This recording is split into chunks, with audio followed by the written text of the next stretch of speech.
Thanks for joining us for City Council Comments. I'm Steve Erickson along with Mayor Jerry Cook. Today we're talking about both our January 6th and our January 21st City Council meetings. Thanks for joining us again. Happy New Year. Happy New Year to you. Here we are in hopefully the coldest part of our winter. It was shocking this morning. We had from the 12, 15 below, whatever it was, to all of a sudden 30 or whatever, and then this morning I thought, well, I wonder if I need a coat. 5? Where did that come from? Bit of a roller coaster here, but it's supposed to warm up. Almost like it's January in Minnesota. Yes. Hopefully we get a bit of a warm up here, and hopefully before we hit snowflake days. We'll talk about that a little bit later. But first here, we're going to start with our first meeting of the year, which was actually held on a Monday, January 6th, because we had to swear in our new council members. Yeah, every year after an election, the first council meeting has to be the first business Monday of the year. Yeah, something like that. Yeah, it doesn't seem like a big difference between the first Tuesday, but that's how it works. No. So yeah, we swore in. Actually, we swore in 4 council members that night. 2 returning. Ward 1, Brad Griskoviak was reelected in November, and then Ward 2, we got a brand new council member, Peter Butler. Ward 4, we have a new council member, Chris Geisler. And then our council member at large, Pat Carlson, was reelected. So yeah, most of the council was sworn in that night. Yeah, more than half. Yep. All right, so they're all on board officially now, and then they were able to take part in the first meeting of the year, which is really just an organizational meeting. There's not really a lot of other business that is usually conducted. Yeah. No, it's a pretty, unless somebody really wants to unpack something, it's a pretty quick meeting. After you do the swearing in of the council members and get everybody seated, then they can officially call the roll and start the meeting. But it's just a matter of, are we still going to run the council meetings the same way we are? The same order, And that was something, 10 years ago, I think was the last time we really changed the order, and we moved the public comment from outside of the meeting at the beginning to the end of the meeting and then televised. But otherwise, the meeting pretty much tracks the same. It's effective, it's efficient, and you figure out who's going to keep the minutes, who's the official newspaper, who's the official bank, and it's about 8 different agenda items, and you just get through them, and there you are. And then also you also make appointments to various council appointments, boards, and commissions, because you guys serve multiple roles, really. Right. I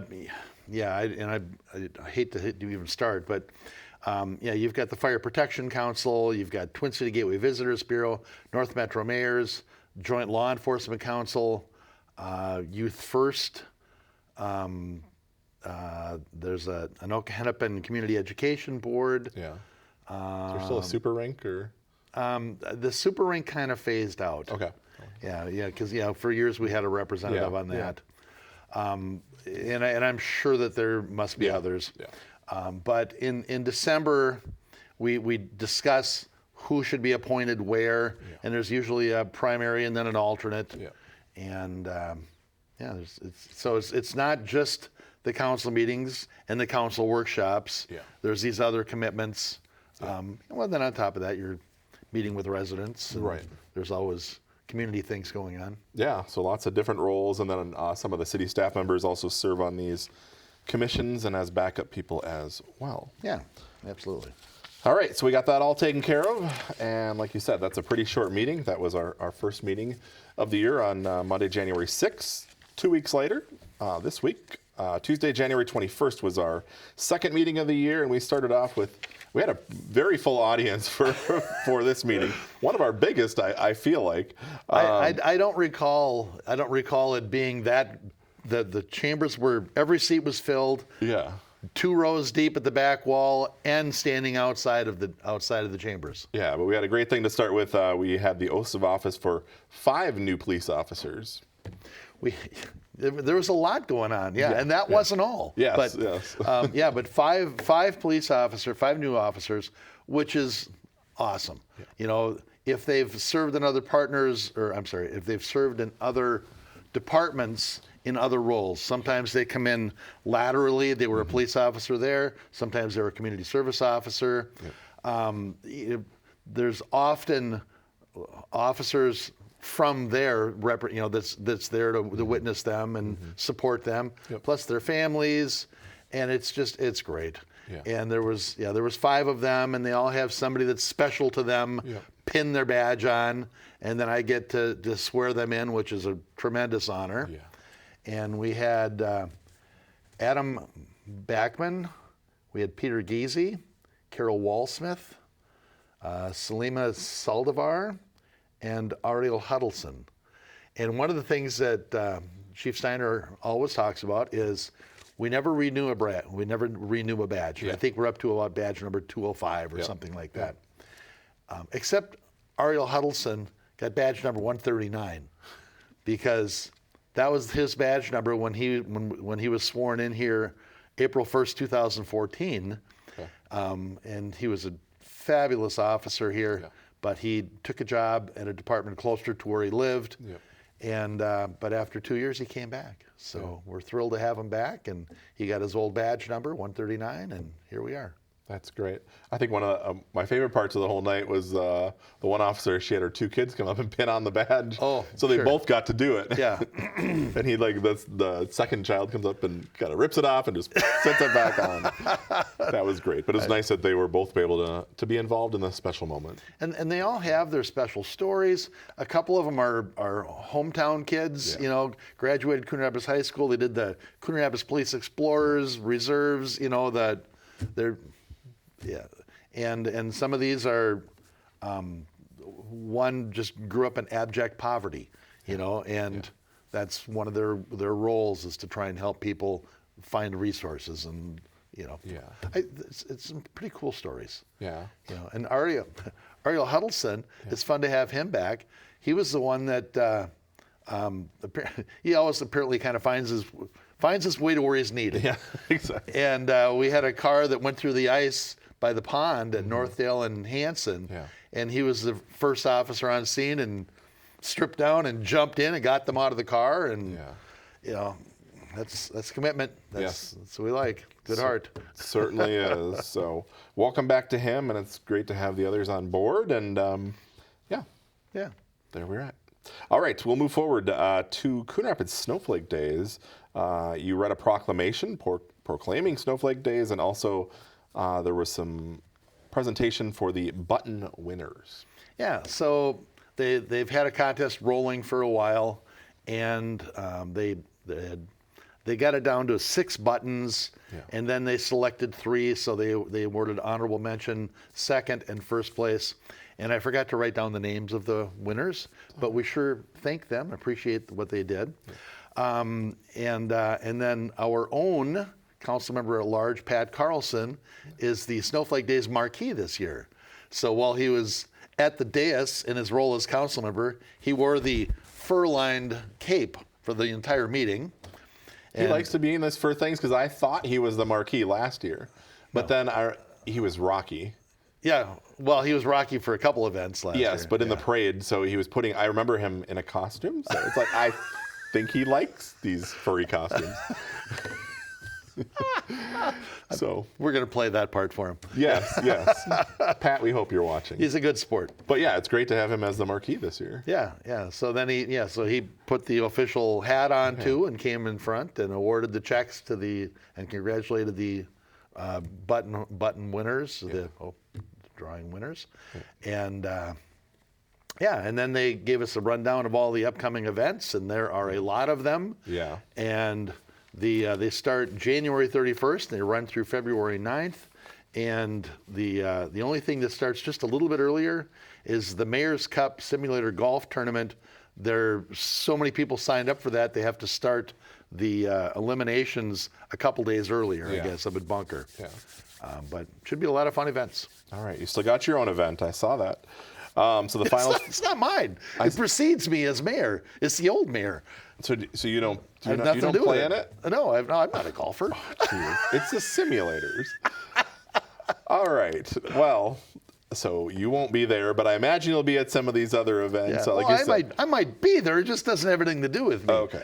All right. So there's an ambassador pageant, of course, a Miss Coon Rapids pageant. We have the police versus fire hockey game that's taking place at the Ice Center, and like a lot more, the Chili Challenge, the Waffle Breakfast. Guns versus Hoses hockey game. I think you mentioned that. Yes, yeah. and then, Medallion Hunt is starting on the 31st. That's when things kind of officially kick off.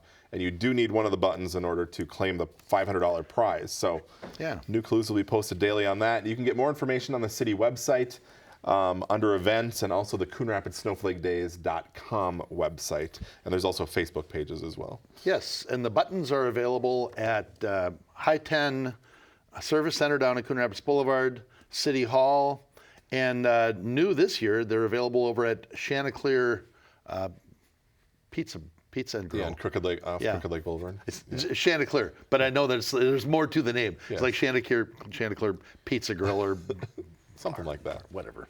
Yeah. All right. Crooked Lake Boulevard and Northdale Boulevard. There's not an ice sculpture there this year. There will be buttons instead. No. Yeah, that was there for the 60th. Yeah, that was last year. Yeah.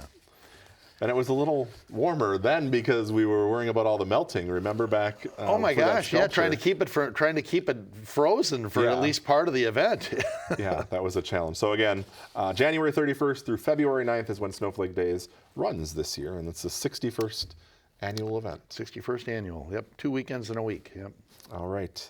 Moving forward, Council had a presentation from the Community Strength Foundation and a review of the 2024 events. When you see it all in one slideshow, you're like, a lot of work goes into these events. Right. Well, and the Community Strength Foundation was created probably 14 years ago or something when they ran into some issues funding the fireworks. Yeah. And so the Coon Rapids Community Strength Foundation is where the proceeds from the charitable gambling in town goes to. Most of that goes there. Yeah. We get a community grant from Twin City Gateway Visitors Bureau. Most of that goes there. The North Star Lions contribute tip money. There are people that make donations to it. At any rate, the total funding that went through there last year was about $125,000. And they spent about $125,000 because there's there's like 56% of it goes to fireworks, I thought it was. Yeah. Plus the tents for the 4th of July Carnival. They do a Snowflake Days is pretty lean. Yeah. But some money goes there. Rocky's Pumpkin Patch. The tree lighting is a big is a big expenditure for them. The Love My Pet Fair in September. The concert series, the summer concert series, the art, any competitions that are done, if there's prizes. Yeah, it's a fabulous organization, and what's awesome is the people that are on the board are also volunteering at most of these events too. Yeah. So it's a very busy, very vital group. Yeah, it makes it possible to have all these events in the community. So we appreciate all their contributions to that. Moving forward, Council adopted a resolution accepting a donation for a park bench. We get these from time to time here. Yeah, and that was $700 contributed from the Sommerfelds, I believe it was. Paul and Catherine Sommerfeld donated $700 for a park bench in memory of Nicholas Lee Van Geest. I don't know the backstory on that, but we are very thankful to them for the donation. Mm-hmm. And this is a great time to remind folks that we have, 50 parks? Quite a few, something like that. Yeah, and I wish I would have thought about this beforehand. I would have been ready for this. And, 100 and some miles of trails. Yeah. At any rate, we have park benches all over the town, and this is a great way to memorialize somebody, to recognize somebody, to create your own legacy. $700, you get a nice park bench out there wherever it's needed. Yeah. And especially for those that like nature. Yeah. All right. We appreciate that donation. Council approved a certification of satisfaction of mortgage. This is for the Coon Rapids Andover American Little League. Yeah. When we were doing that big project rebuilding Sand Creek Park, the Little League owns their fields adjacent to it. And it just made sense for them to get new lights at the same time all the lights were going up in the Sand Creek ball field. but they own that property, so they're responsible for the payment of the lights. But we financed them. We did it as a mortgage, and now it was $135,000. And let's see, that was November 5th, 2014. They entered into a mortgage, and it's been now paid off. And this was giving them the official satisfaction, mortgage satisfaction. So it's a neat reinvestment, and it's a great way for the city to partner with groups or entities that are trying to improve things around here. Yeah. All right. I'm sure they're happy to have that paid off. Yeah.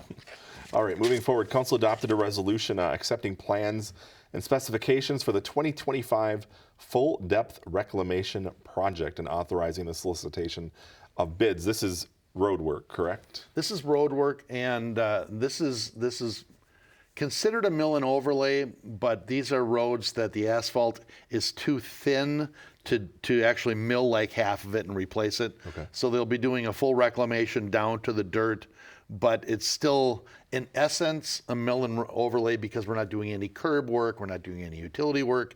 It's a very fast project and considerably less than a full reconstruction. Okay. And these are roads that should have lasted longer. They're not scheduled to be reconstructed for a while. It's not reasonable to go back and charge assessments because the roads didn't last the way they should have. Okay. And because we don't know how the bids are going to come in, we have a base bid that has 7 streets. Most of them are up around Flintwood and 126th. Yeah. Over to Alder.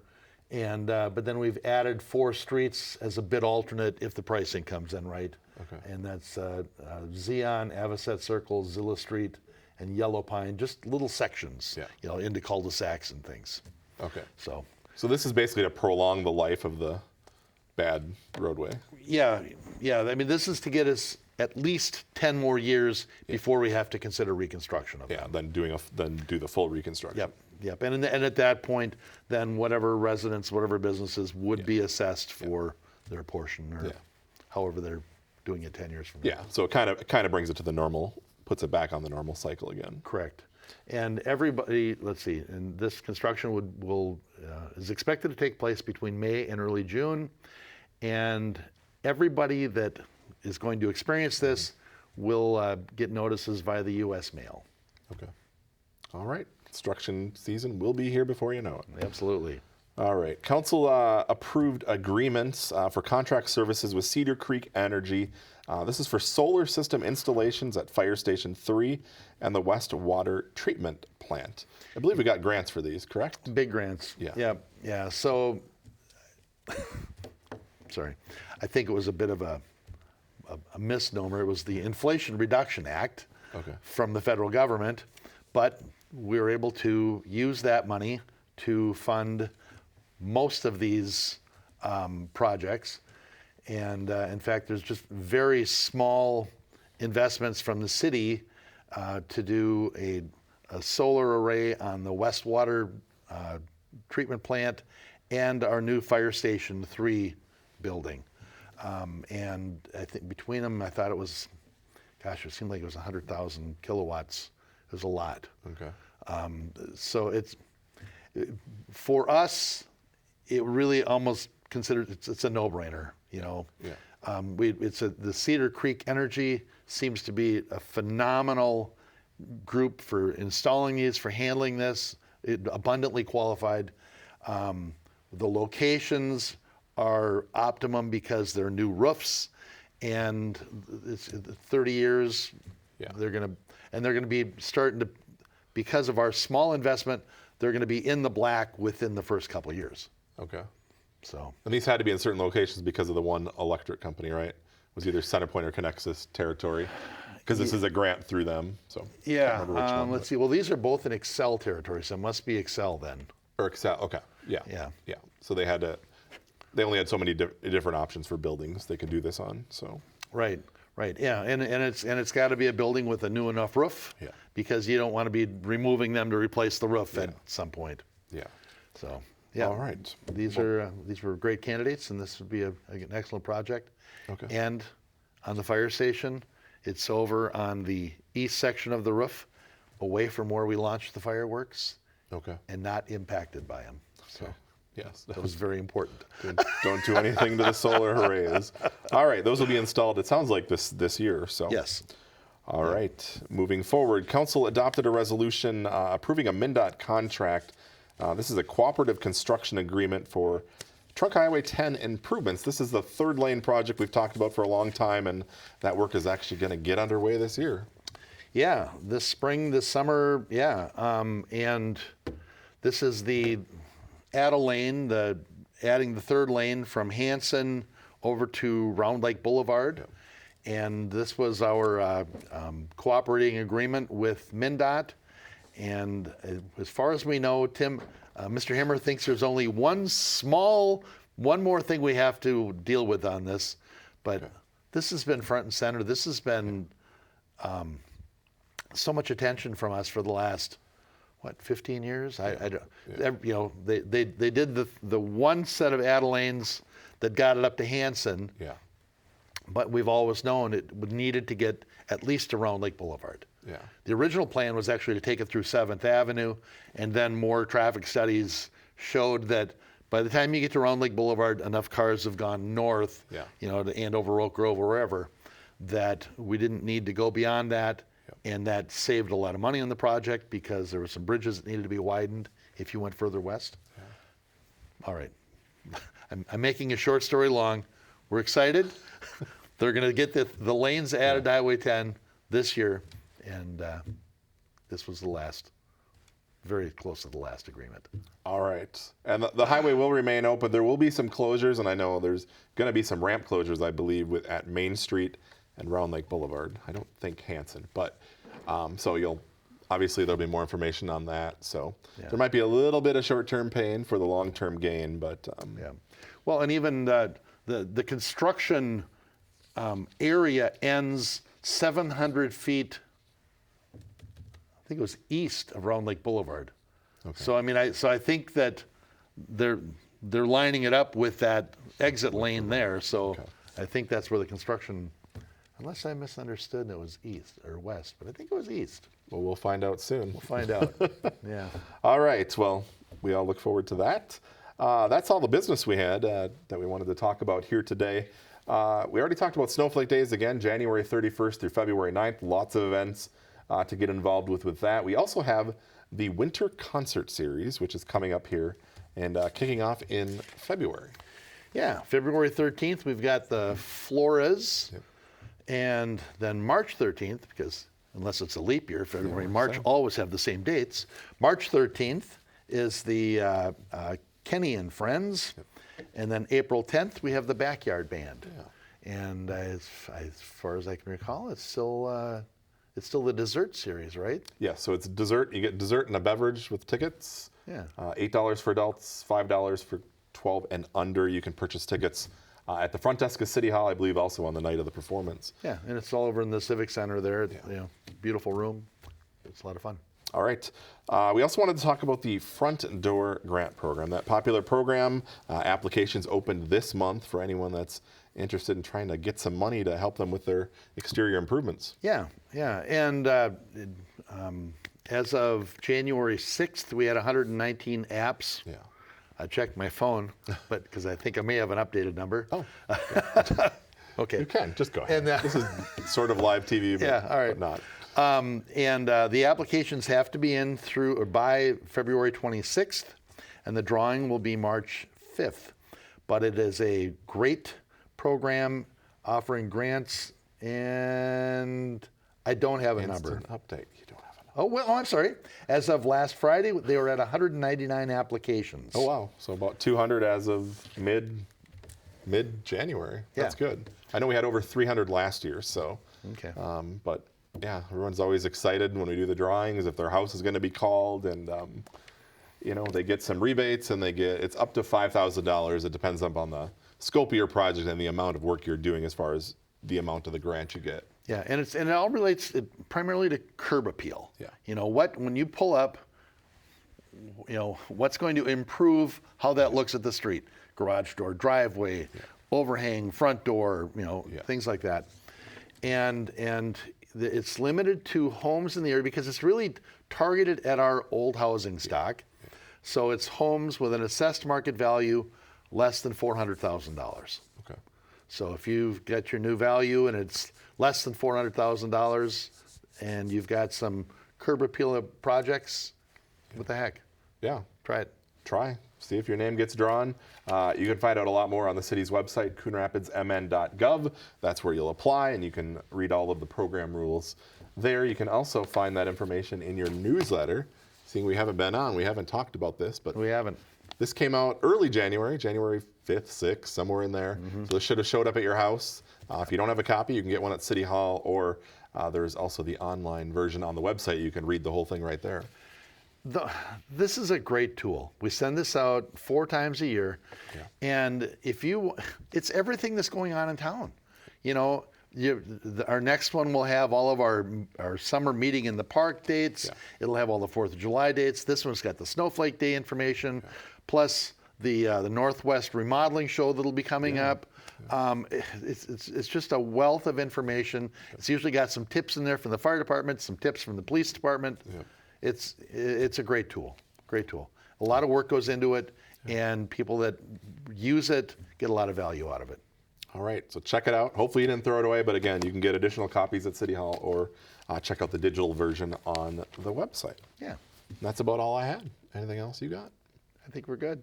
All right. Well, appreciate you coming in for our first show of the new year. Thank you for being here. Thank you at home for watching, and we'll see you back here again after our 2 meetings in February.